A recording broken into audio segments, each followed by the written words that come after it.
Before I start this video, I'd like to make an announcement regarding COPPA. Although dinosaurs as a topic can appeal to children, my videos are not intended for anyone under the age of 13, as they often include foul language, complex scientific terminology, and clips showing depictions of graphic violence. If anyone viewing this happens to be under 13, I highly recommend that you stop watching and use the YouTube Kids app instead, as that will have content better suited for your age demographic. Again, not just this video, but all videos on this channel are intended for teens and adults over the age of 13. Now, with that out of the way, all age-appropriate viewers, please enjoy the video.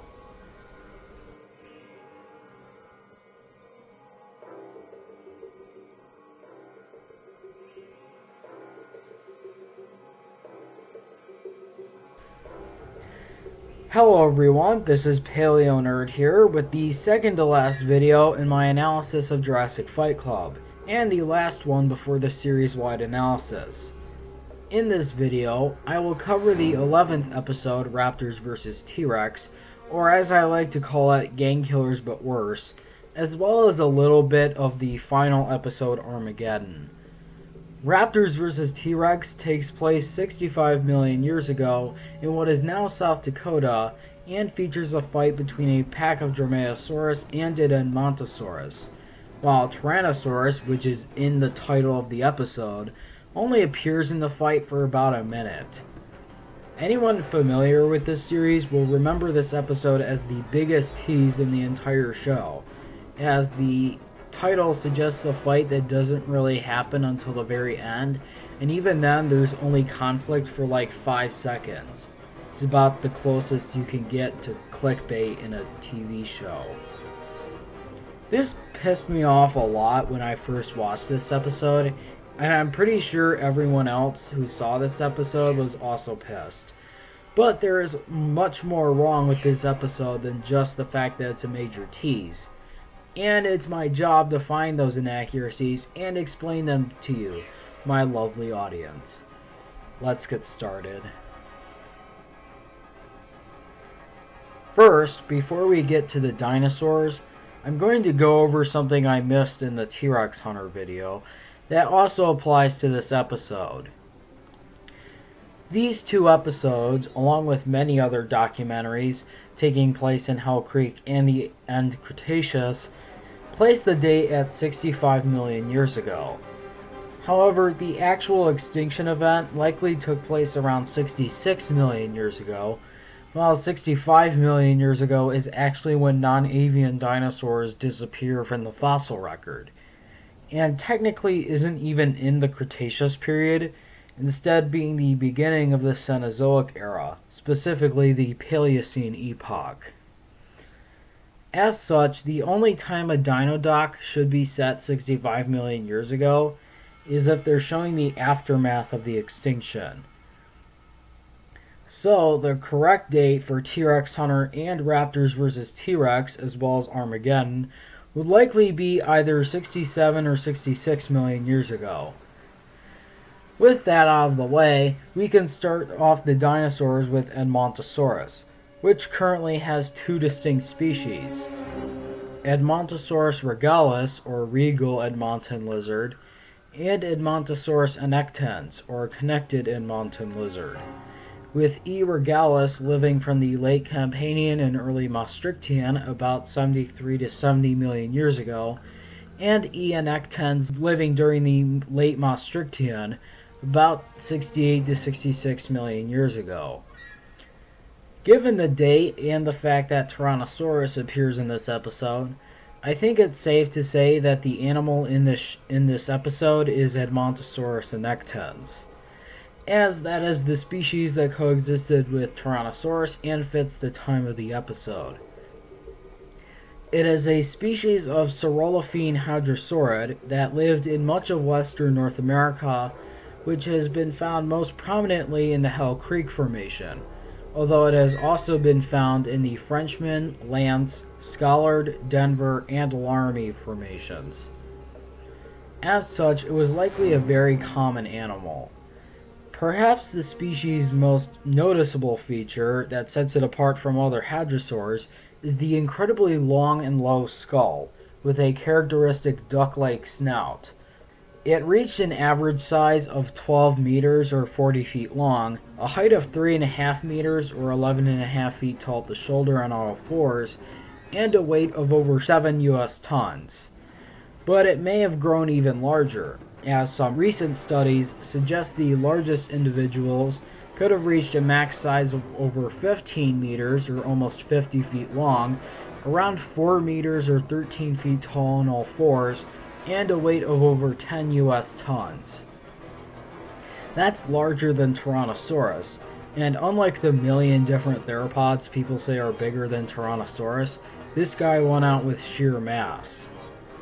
This would have made these animals the equivalent of sauropods in their environment, as adults would have had almost nothing to fear.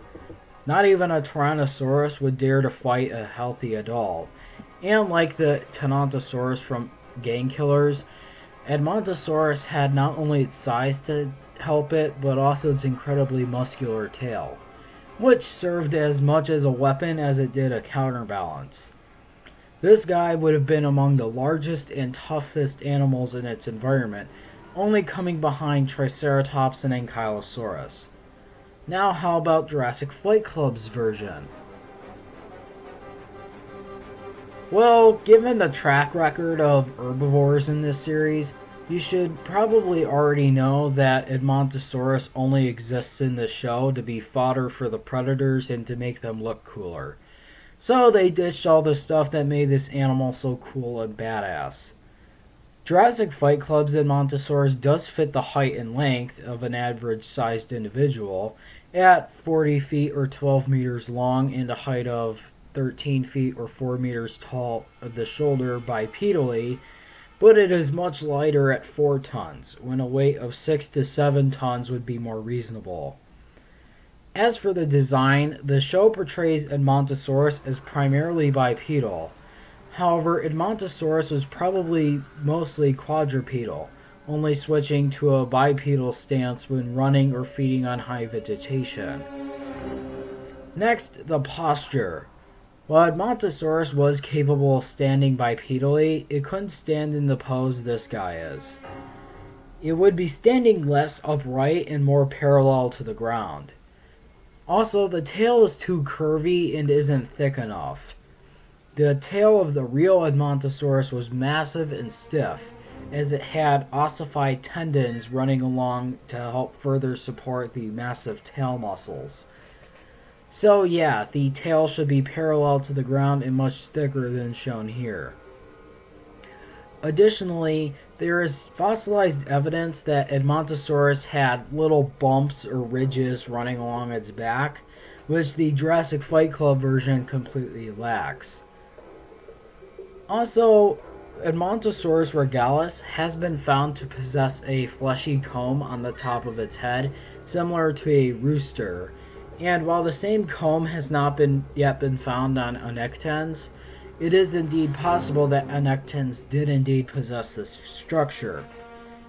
Finally, we have a very recent discovery, as a front leg from the famous dino mummy Dakota has revealed that Edmontosaurus annectens, and possibly other hadrosaurs, had a hoof-like nail covering its toes. Admittedly, the comb and hooves are examples of science marching on, as these discoveries were made after the show aired. Now, what predator did this show decide to pit against one of the largest and most dangerous animals in Western North America? I mean, the only animal that could even hope to stand up to this guy would have to be Tyrannosaurus. Oh. Yes, the show decided, for some reason, that a small bird-like dromaeosaur that weighed about 30 pounds could somehow take down a 7-ton behemoth over 450 times bigger. The dromaeosaurs depicted are of the species Dromaeosaurus albertensis, or a swift-running lizard from Alberta, and the design somewhat reflects that, but there's one problem.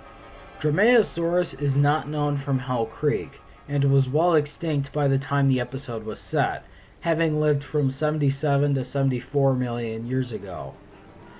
As such, it would not have met Edmontosaurus or Tyrannosaurus.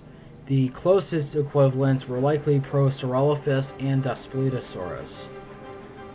Dromaeosaurus's inclusion in this episode likely comes from the fact that teeth occasionally referred to Dromaeosaurus have been found in Hell Creek, but these teeth likely belong to a new genus of dromaeosaur, Acheroraptor temurtiorum, or the Temurtes underworld thief. So for the rest of this video, I will be referring to this animal as Acheroraptor rather than Dromaeosaurus, with some exceptions.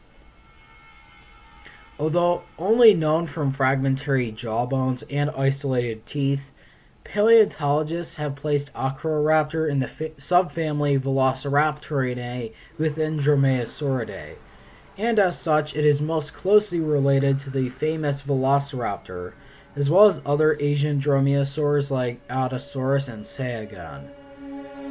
Acheroraptor is one of the youngest dromaeosaurs known from the fossil record, alongside the much larger and somewhat controversial Dakotaraptor, meaning it was among the last of its kind.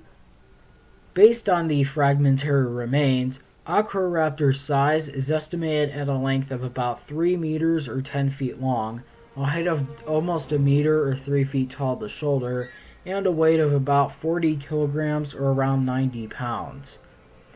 Let's see how Jurassic Fight Club stacks up. Now, obviously, since Acheroraptor wasn't described until after the show was produced, I will mostly use Dromaeosaurus as the comparison, since that is clearly what the show's Dromaeosaur is based off. The length and height of the animal is accurate for Dromaeosaurus at 6 feet or 2 meters long and 3 feet or 1 meter tall at the shoulder, but Jurassic Fight Club's version is too heavy, at 100 pounds or 45 kilograms, when a weight of 30 pounds or 13.5 kilograms is more likely. Besides not having enough feathers and the pronated hands, problems with the design include the neck being too short, a bobblehead, smaller arms and legs, and the claws would probably be bigger thanks to the addition of keratin. Replace it with Acheroraptor, and all you really have to do is make it slightly bigger, more lightly built, and change the head to a more Velociraptor-like head, and boom, you've got Acheroraptor. Now, I won't be covering Tyrannosaurus in this video, as I believe I did a pretty good job explaining what's wrong with Jurassic Fight Club's Tyrannosaurus in my T.rex hunter video, and I don't want to have to say all that again for an animal that's just a glorified cameo. Before the fight starts, there's a brief animation of the continents coming together to form Pangaea while the narrator describes the setting, which seems to imply that the show thinks this is what the Earth looked like during the late Cretaceous, when it's pretty much common knowledge that the continents were close to the same positions they are today by the end of the Cretaceous. Admittedly, the show probably did it because it looks cool, a recurring theme in this series, but it is still misleading. The fight begins with a bull Edmontosaurus they say has been separated from his herd searching for food. Once again, when looking at modern herd animals, it is likely that adult male Edmontosaurus were primarily solitary except when mating, which does make sense. The size of an adult male would have made it virtually untouchable even by a Tyrannosaurus, so they would have no need for a herd to protect themselves, while the females would group together mainly to protect their young. Anyway, the Edmontosaurus wanders further into the forest, which just so happens to be in the territory of a pack of Acheroraptor. Funnily enough, when the narrator introduces them, he claims that Dromaeosaurus is the scientific name for a raptor. Dromaeosaurus. It is the scientific name for raptors. First, Dromaeosaurus does not mean raptor, it means swift-running lizard. Second, raptors are birds of prey and are different from dromaeosaurs. And third, this seems to imply that all dromaeosaurs belong to genus Dromaeosaurus, which is likely not what the narrator meant, but it's still wrong. The narrator also claims that dromaeosaurs would run down their prey, even though dromaeosaurs are not built for long-distance pursuits and were likely ambush predators. It means swift-running lizard, and that is how they hunted. They would ambush their prey and run them down. As the hadrosaur wanders right in the middle of their territory, the pack waits for the alpha's signal to attack. Please watch my gang killers video if you haven't, because that's where I explain why dromaeosaurs aren't pack hunters and don't have alphas. However, this episode does change it up a bit by making the alpha female instead of male like in gang killers, but it is still inaccurate, as actual pack animals like wolves don't really have a single alpha. Instead, their packs are more like family units, consisting of a mated pair and their offspring. Dromaeosaurs also, once again, didn't have the complex social hierarchy of wolves, so any groups they would have formed would be unorganized gangs that would attack on their own without any orders. Back to the fight, George explains that the alpha's instincts tell her to leave the Edmontosaurus alone, but her anger at the animal trespassing in her turf is too much to handle, and she leads an attack on the Edmontosaurus. The rest of the pack won't attack until the alpha makes a move. Instinct tells her to leave this giant animal alone, but seeing the intruder standing right in the middle of her turf is more than she can take, so she launches the attack. There are some huge problems with this. First, I'm wondering how on earth this alpha managed to rise up to be the alpha in the first place if she makes decisions as incredibly stupid as this. Second, that's not how territoriality works. In the case of carnivores, they would only be concerned with animals entering their territory if they are others of the same species, not just driving away every living thing that enters. Otherwise, the pack would have nothing to eat, since they would be driving away any potential prey. This would be like a family of foxes attacking a full-grown moose to drive it out of their territory. It's incredibly dumb and would most definitely get them killed.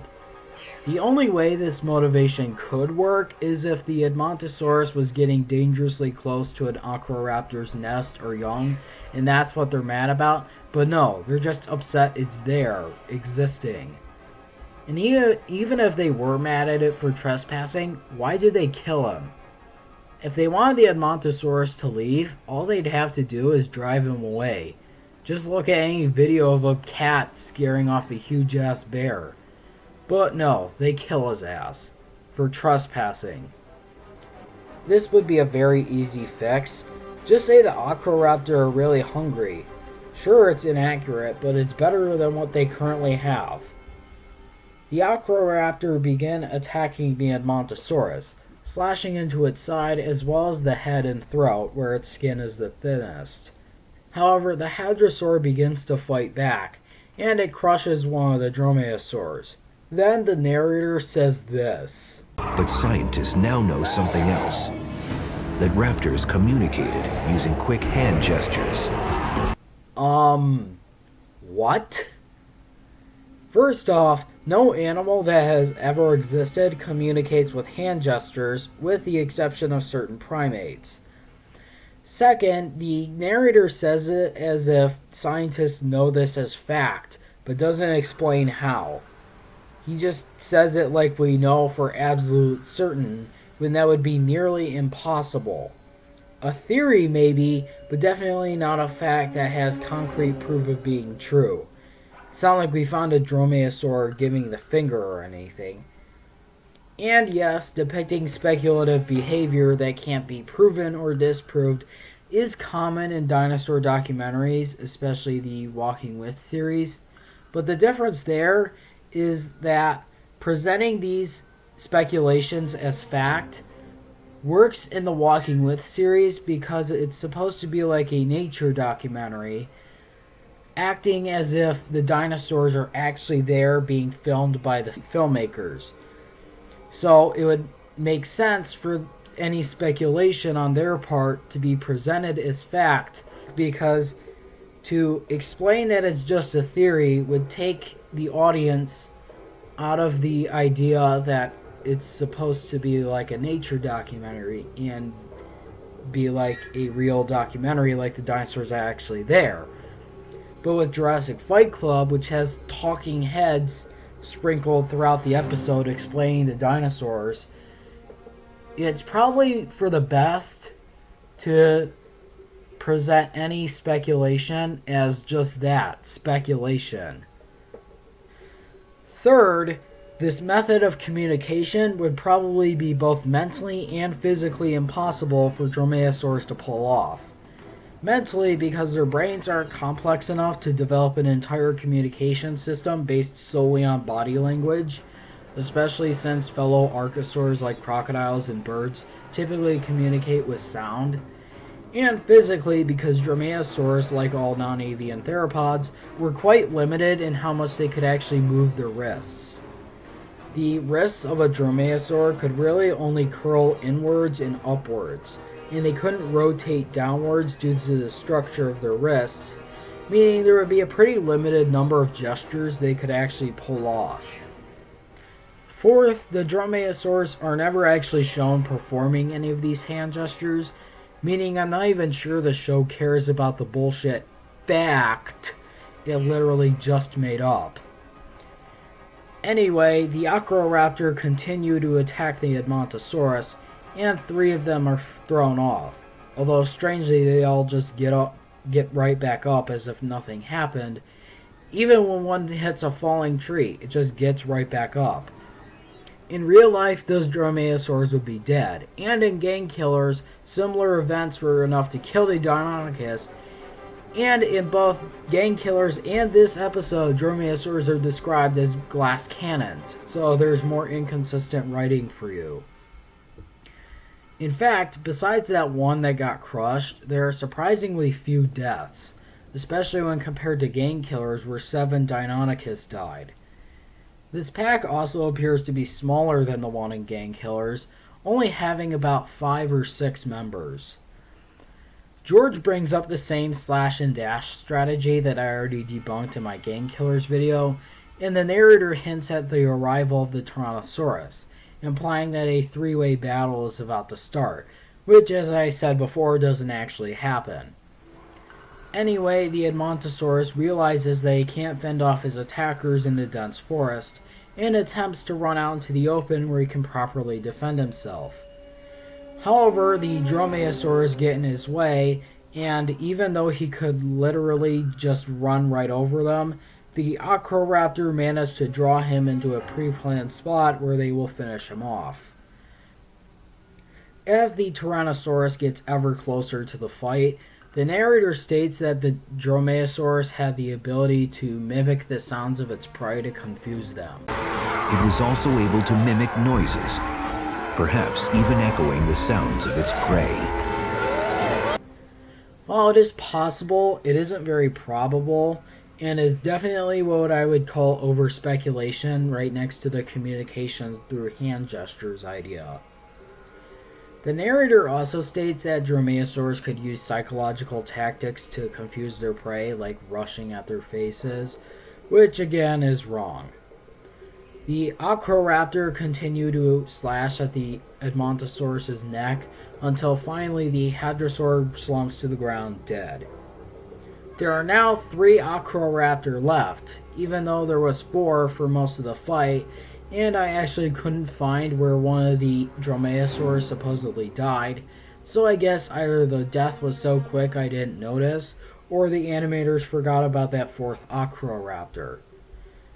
Regardless, the 3 remaining Acheroraptor feast on their kill, but then the Tyrannosaurus shows up. Although they attempt to defend their kill at first, the Acheroraptor ultimately retreat, and they watch as the Tyrannosaurus rips off the Edmontosaurus' tail and carries off the rest of the body. However, it's pretty unlikely that Tyrannosaurus could lift something that big with its mouth. First off, the Edmontosaurus is way too heavy, even without the tail, likely weighing about 5 to 6 tons. Second, Tyrannosaurus' jaws are more adapted for ripping and crushing than gripping and carrying prey, meaning that trying to carry an entire carcass away would likely just cause it to fall apart, and the T-Rex would only succeed in tearing the carcass to pieces. Anyway, the Tyrannosaurus carries the Edmontosaurus carcass back to his territory, even though he could literally eat it right there without any trouble. And the Acheroraptor are left to eat the tail that the Tyrannosaurus left behind. Now, there's just one last problem before we get to the discovery this episode is based on, and that is the inconsistencies of the Acheroraptor. The entire fight shows them taking down a fully grown, healthy male Edmontosaurus, which would have likely weighed around 7 tons, something that would be impossible for Dromaeosaurus to do in real life. Yet when a similarly sized and arguably less dangerous Tyrannosaurus drops by, the Acheroraptor immediately wusses out and let him take their kill. It's not like in Game Killers where a vast majority of the pack died. Only 2 Acheroraptor died in the entire fight. In fact, 5 Acheroraptor killed 1 Edmontosaurus with less difficulty than 10 Deinonychus killed 1 Tenontosaurus. And while both fights are unrealistic, the Deinonychus is at least more plausible, though not by much. And at the end, the narrator literally calls Dromaeosaurus fearless, but then goes, "Oh, but they did fear T.rex," as if they don't know what fearless means. They could have just said they were almost fearless or feared only one dinosaur, but no. Anyway, the main inconsistency that bothers me is the fact that the Acheroraptor have no reason to be afraid of the Tyrannosaurus when they just killed a much larger and more dangerous animal. That'd be like a African wild dog killing an elephant but being scared off by a lion. Both are dangerous, but the elephant is way more dangerous than a lion. Anyway, this whole argument is rendered completely pointless since Acheroraptor were not pack hunters and could not take down an adult male Edmontosaurus, let alone a Tyrannosaurus. So, with that whole mess out of the way, let's check out that fossil discovery that this episode is supposedly centered around. Raptors vs. T.rex is based on the discovery of a mummified Edmontosaurus tail in 1996 in South Dakota. There was no sign of a body, and the preserved skin on the tail showed signs of bite marks. Since the bite marks were small and weren't very numerous, the show deduced that Dromaeosaurus, now Acheroraptor, was the killer. Now, obviously, Acheroraptor could not tear off an Edmontosaurus' tail, so the show chose the only reasonable culprit, Tyrannosaurus rex. However, the whole Acheroraptor killed the Edmontosaurus and then the T-Rex stole the kill explanation is unlikely to say the least. And once again, there is a much more simple explanation here. So, we can probably safely assume that the Acheroraptor bite marks more accurately show signs that they scavenged an already dead carcass, rather than that they killed a fully grown Edmontosaurus. The fact that only the tail is known likely suggests a much larger animal also feasted on this carcass, probably the Tyrannosaurus. However, the tail likely wasn't deliberately torn off by the T-Rex and may have simply fallen off as the body decayed, ending up in a body of water where it could be mummified. The rest of the body would have simply been eaten up by both the Tyrannosaurus and Acheroraptor until nothing was left. I think the most likely scenario is that an Edmontosaurus dies, either from natural causes or a predator like Tyrannosaurus. The carcass attracts both the Tyrannosaurus and some Acheroraptor. Being the larger predator, the Tyrannosaurus eats first, consuming all the nutritious parts like the organs and leaving the less nutritious parts for the smaller dromaeosaurs. Meanwhile, the tail would have been mostly ignored by the Tyrannosaurus and Acheroraptor alike, with only minor bite marks on the Acheroraptor.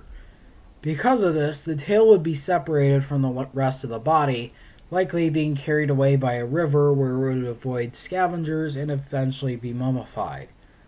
There. Once again, Occam's razor does wonders. Now there's one more thing before the video's over.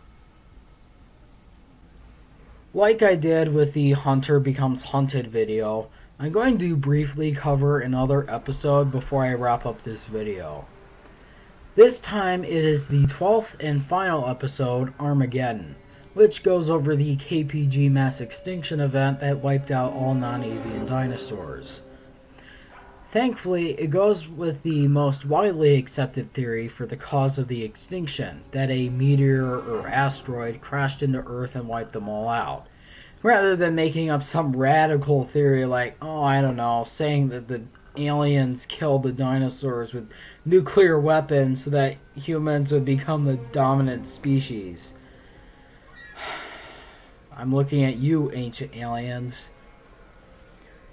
All the scenes involving dinosaurs are recycled from previous episodes, just with a red tint and with meteors lazily put in the background.